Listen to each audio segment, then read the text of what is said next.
My passion is passion itself, and I like to say that my approach to sexual education is heart-connected, conscious, and deeply intimate. Very different from transactional sex or the performative nature of pornography. When people come to me struggling with their sex lives or feeling like they're not reaching their full sexual potential, my first step is to understand their unique situation. Sex is an incredibly vast and personal experience, and many people don't even know what they truly desire. I recently spoke with a young woman who felt disconnected from sex, questioning if something was wrong with her because she hadn't experienced the kind of pleasure her friends described. Many women carry unnecessary guilt and self-doubt, assuming something is broken within them. I'm not a therapist. I don't sit with clients to unpack deep-seated emotional issues. Instead, I focus on teaching practical techniques that enhance intimacy, communication, and pleasure. I help people understand what they want, confidently express their desires, and create a loving, fulfilling sexual connection with their partners. Most people don't realize what's possible because sex is so censored in our culture. For instance, if I tell someone there are over 20 types of orgasms, they're often shocked, especially men, who may only be aware of one or two. When I receive messages from women, they often express concerns about losing their libido, feeling disconnected from sex, or experiencing guilt and frustration.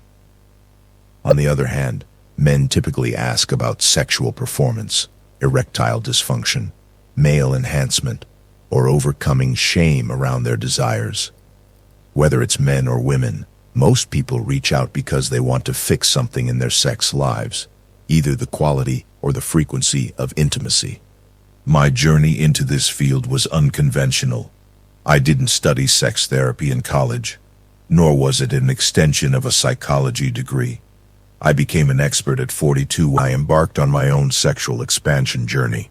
Before that, I was deeply entrenched in Silicon Valley, where my husband and I had a successful tech career. Despite our success, our marriage had become platonic.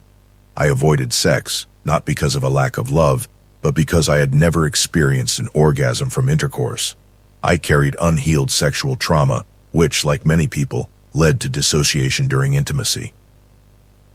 Dissociation is when you emotionally disconnect from the experience, going through the motions physically but not being present. It's a protective mechanism against past pain. With my husband's support, I started confronting these issues. We sought out sex workshops, explored tantra, practiced orgasmic meditation, and learned techniques that completely transformed our relationship. What shocked us was how quickly our sex life improved once we had the right knowledge. That realization led us to create online programs so others could learn in a comfortable, private setting without needing to attend intimidating in-person workshops. For years, mainstream media and patriarchal influences have shaped a limited and often repressive view of sex. People see pornography, rigid religious teachings, and male-centric models of intimacy, but they rarely witness truly connected, blissful lovemaking. Most people don't even realize that great sex is a learnable skill. One of my core messages is that there's no such thing as being bad at sex, only uninformed.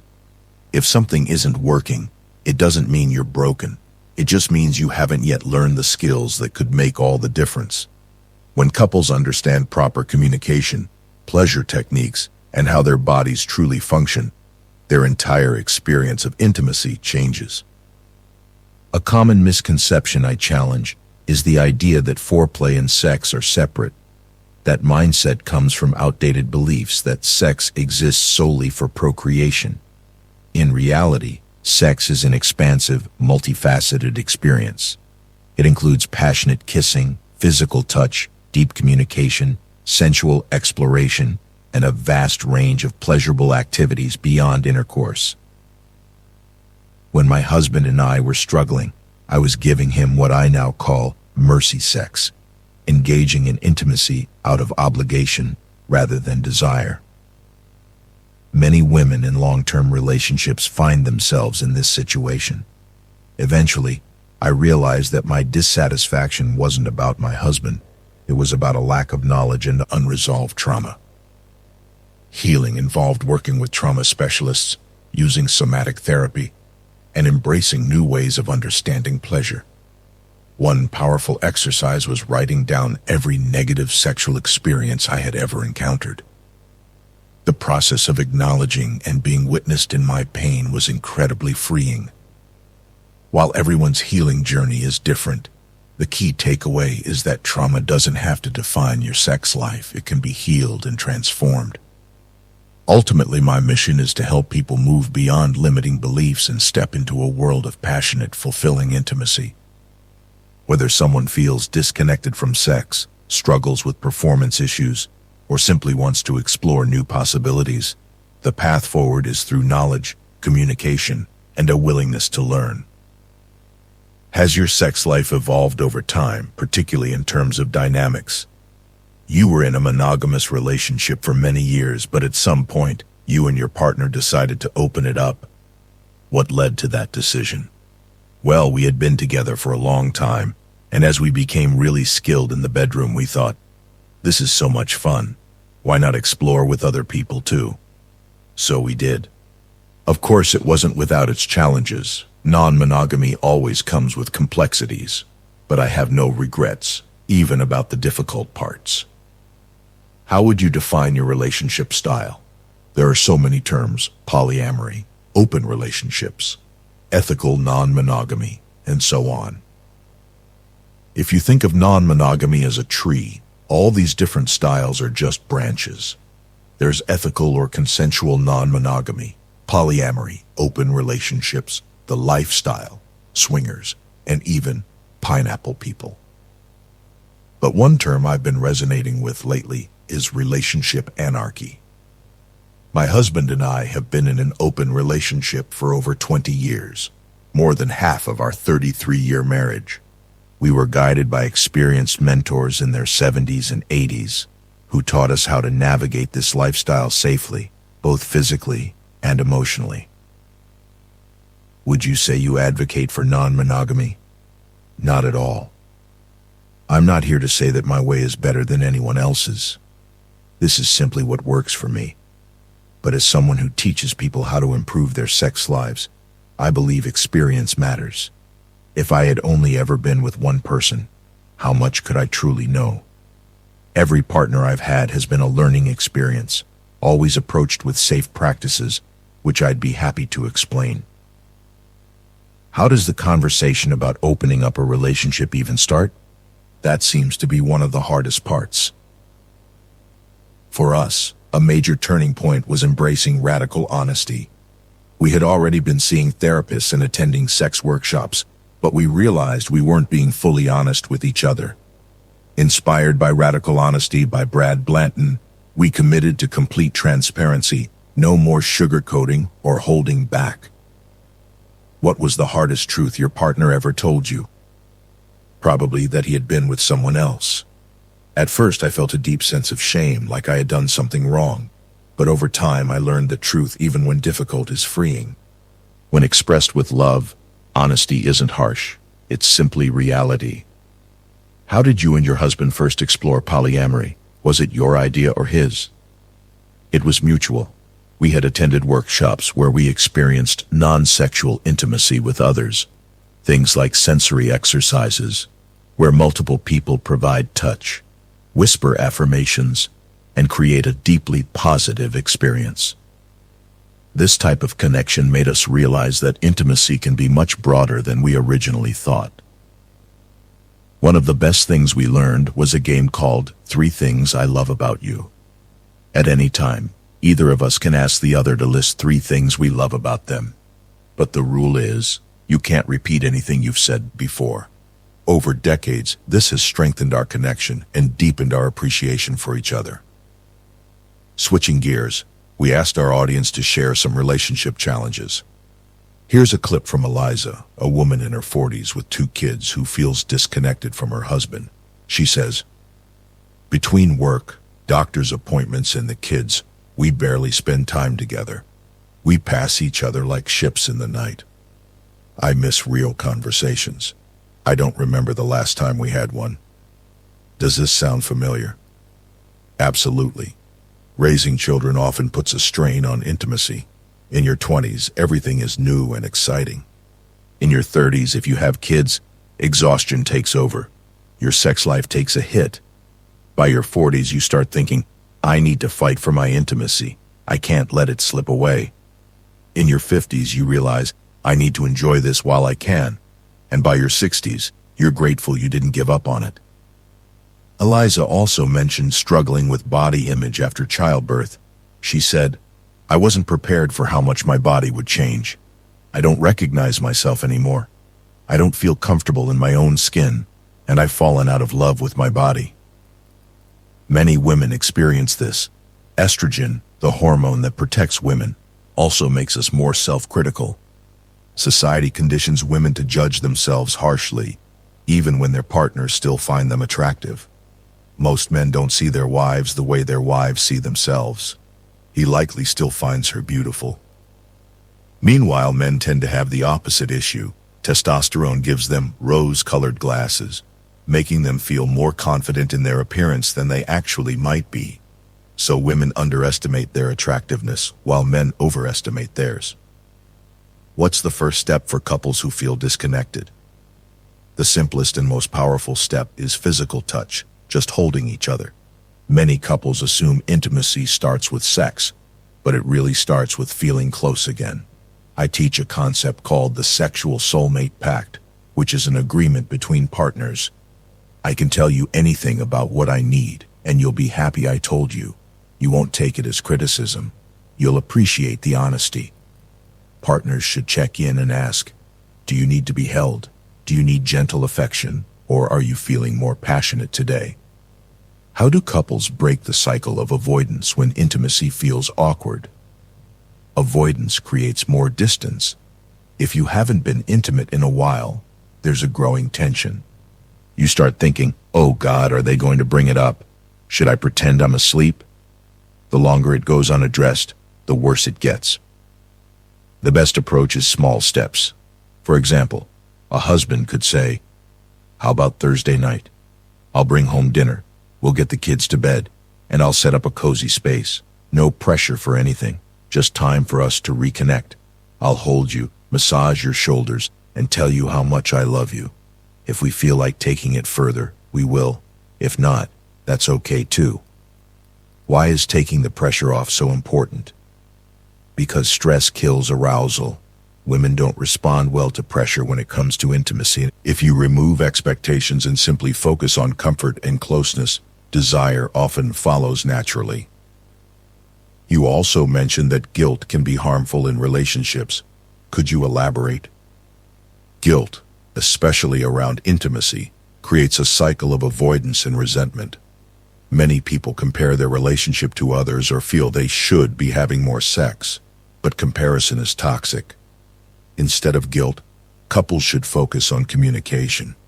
If Eliza and her husband openly acknowledge their disconnection and commit to small steps, without judgment, they can rebuild their intimacy. It doesn't have to happen overnight.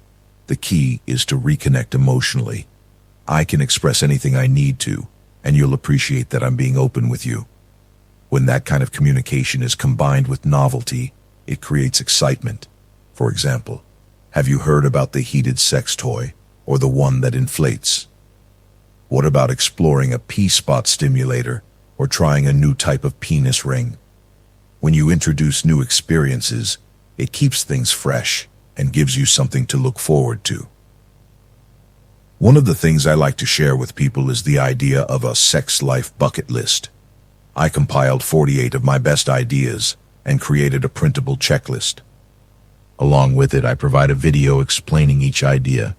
You and your partner can go through it, marking ideas that excite you, A list, ones you're open to but not prioritizing, B list, and those you're not interested in right now, C list. However, preferences can evolve over time. What once seemed unappealing might later become intriguing as you grow in confidence and experience. I remember being with a partner who dismissed sex toys saying they were for people in their 50s. At the time, I was disappointed because I was looking for variety and exploration, but she shut the idea down. This raises an important question. What should someone do when their sexual desires don't align with their partner's? The key is understanding that resistance often stems from fear or lack of knowledge. Instead of pushing, approach the conversation with curiosity. Ask what concerns them. Do they feel threatened by a toy, or do they believe it's unnatural? You can then reframe the discussion. Think of it as a tool, like an electric toothbrush or a mobile phone. It's simply a way to enhance pleasure. If your partner still isn't interested, shift the focus to other areas of exploration. A sex life bucket list can be a great way to find mutual interests. This conversation also highlights how stereotypes shape our attitudes toward sex. For instance, the belief that certain experiences are only for older people can be limiting. In reality, we should aim for fulfilling and evolving intimacy at every stage of life. Another challenge arises when partners have opposing desires. For example, one person might crave safety and emotional intimacy, while the other enjoys dominance and control.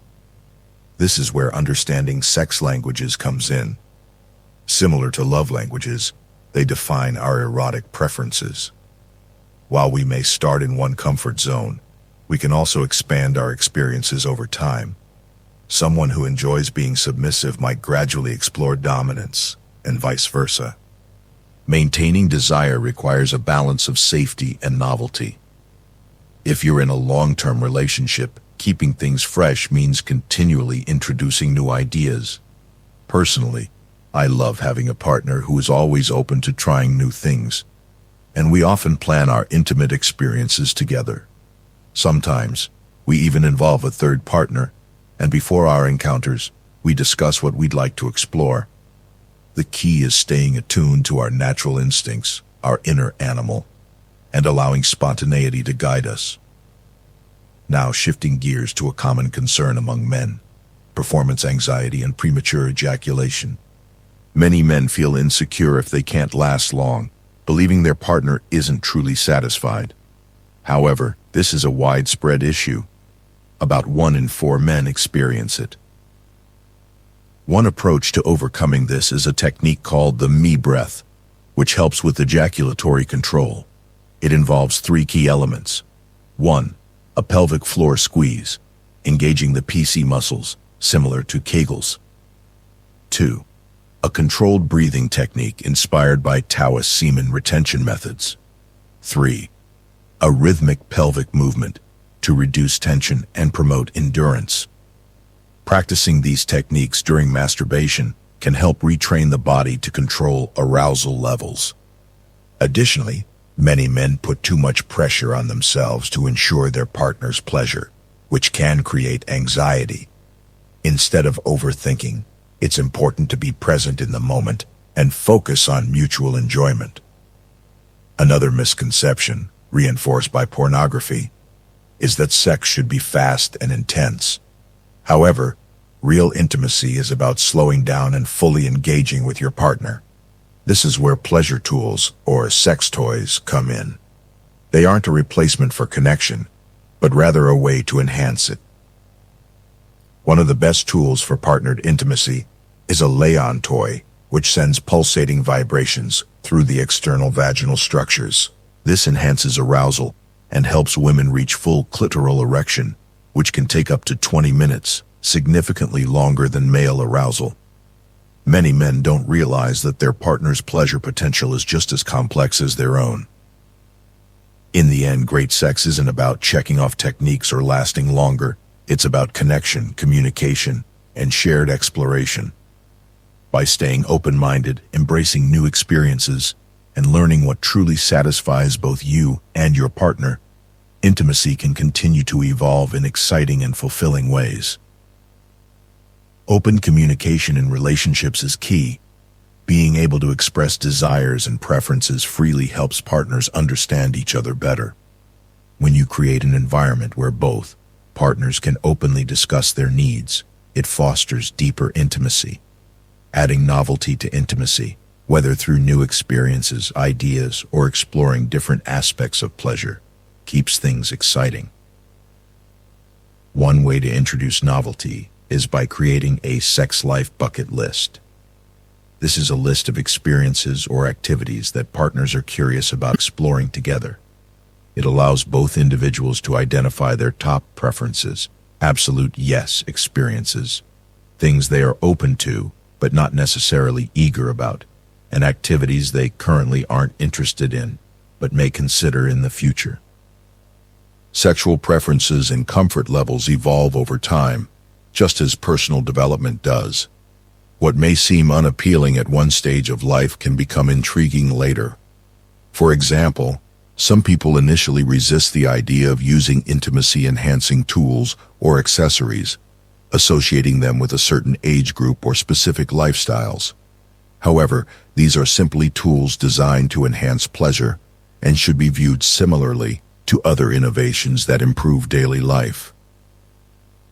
When one partner is interested in trying something new, but the other is hesitant, it is important to communicate with understanding. Instead of dismissing the idea, discussing any concerns or misconceptions can help both partners find a middle ground. If a particular suggestion isn't appealing, exploring alternative ideas together, such as revisiting the sex life bucket list, can help maintain openness and excitement. Another important aspect of intimacy is recognizing different sexual preferences and desires. Just as people have different love languages, they also have unique sexual languages or erotic preferences. Some individuals may prefer dominance and control, while others prioritize safety and comfort. Understanding these dynamics and being open to exploring different roles can create a more fulfilling experience for both partners. Novelty is a key component of sustained desire. Long-term relationships benefit from introducing new ideas, trying different experiences, and remaining open to evolving interests.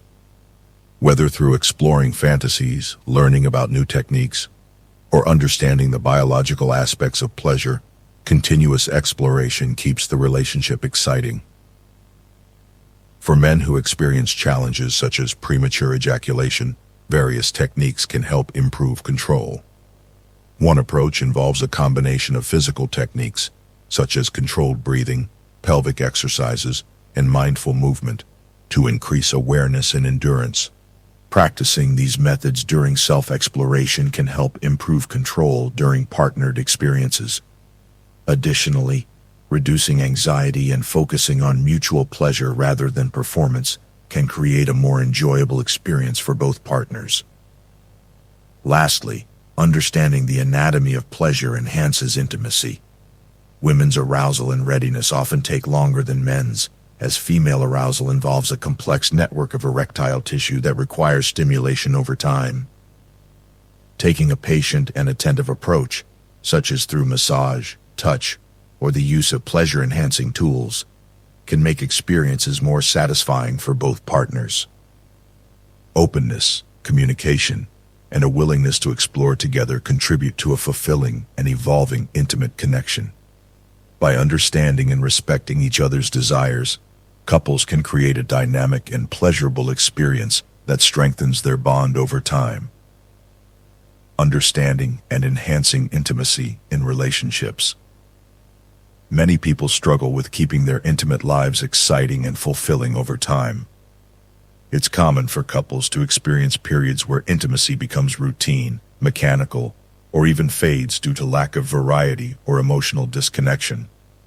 However, by learning new techniques and understanding the psychological and physiological aspects of pleasure, couples can revitalize their relationships and experience deeper levels of connection. The science of extended pleasure. Some practices focus on expanding pleasure and experiencing prolonged states of arousal. Dr. Patty Taylor, a mentor in the field of expanded orgasm, teaches techniques that allow individuals to extend and intensify their orgasms. By learning how to surrender to sensation and let go of mental barriers, individuals can experience a more profound connection with themselves and their partners, reigniting passion in long-term relationships. Over time, many couples find that their intimate moments become predictable. This is often because individuals develop a specific pathway to pleasure that they rely on, leading to a repetitive experience. To break this cycle, couples can explore sensory exploration, introducing new sensations through different types of touch, temperature changes, or sensory play. Erotic play dates, setting aside dedicated time for exploring new aspects of intimacy without pressure. Yoni massages, a form of intimate massage that focuses on relaxation, arousal, and deepening the mind-body connection. The role of intimacy tools and aids. Various tools and techniques can enhance pleasure and connection between partners. For example, partnered devices. Some products are designed to enhance shared experiences by providing simultaneous stimulation. Arousal oils. Natural botanical-based lubricants can increase sensitivity and pleasure. Sensory stimulation. Engaging in breast massage, oral techniques, and mindful touch can help expand the range of pleasurable sensations. Understanding libido, desire, and arousal. Sexual well-being is influenced by three primary factors. 1. Libido. A person's overall sexual health and energy levels, often influenced by physical and emotional well-being. 2. Desire. The psychological aspect of wanting intimacy, which can be affected by self-image, stress, and past experiences. 3. Arousal, the physiological response to stimulation, which varies between individuals and often requires relaxation and proper stimulation. Addressing routine and lack of variety. When intimacy becomes repetitive, introducing small changes can create new experiences. A technique known as orgasmic cross-training involves combining familiar pleasurable activities with new forms of stimulation. For example, if a partner prefers a specific type of touch, incorporating additional elements such as breast play or guided sensual massage can create new pathways to pleasure. Encouraging open conversations about desires and fantasies helps partners feel more connected and understood. The impact of pornography and masturbation. Pornography and self-exploration are often discussed in relation to relationships.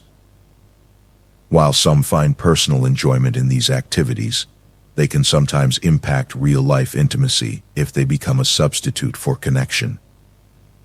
Developing a balance that includes mutual exploration and mindful self-pleasure can contribute to a healthy, intimate life. Final thoughts: the importance of connection. At its core, intimacy is about connection physically, emotionally, and mentally. By exploring new ways to engage with one another, couples can experience deeper satisfaction and a renewed sense of passion in their relationships. Whether through learning new techniques, introducing variety, or fostering open communication, maintaining a fulfilling intimate life is an ongoing journey that benefits both partners. Having a designated time to discuss important relationship topics makes the rest of the week more enjoyable. It creates a structured space for these conversations, preventing them from feeling intrusive or unexpected. This approach also improves the overall relationship dynamic. Men, in general, tend not to initiate discussions about emotional needs or intimacy. They might even appear distant or resentful when these topics come up. However, in hindsight, many men realize how valuable it is when their partners take the initiative. Women are often more attuned to emotional shifts and unmet needs, which can serve as an early warning system for issues in the relationship.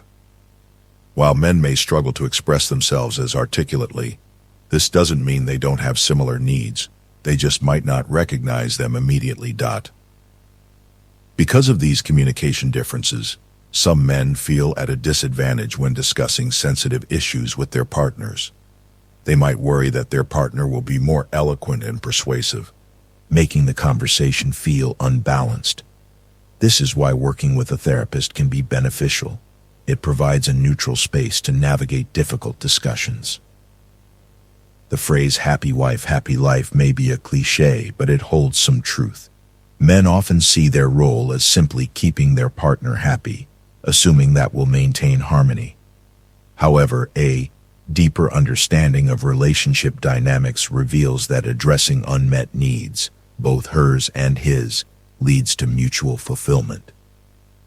Over time, men who initially resist these discussions often come to appreciate their importance, realizing that these conversations ultimately strengthen the relationship and their own well-being. Beyond communication, physical intimacy plays a crucial role in maintaining a strong connection. Prioritizing touch, physical closeness, and shared experiences fosters deeper intimacy. Viewing sex as more than just intercourse, through practices like yoni massage, slowing down, and experimenting with novelty, helps sustain passion and connection. Maintaining physical health, including exercise and rest, also contributes to long-term sexual well-being. One key takeaway is that pressure can be detrimental to intimacy. If a lack of sex becomes a source of tension, the pressure to fix it often makes things worse. A better approach is scheduling intimate moments that aren't solely focused on intercourse but rather on reconnecting emotionally and physically. Novelty also plays a crucial role in maintaining desire. Long-term relationships require a balance between security and excitement. Too much familiarity can dampen attraction, while too much distance can weaken the bond.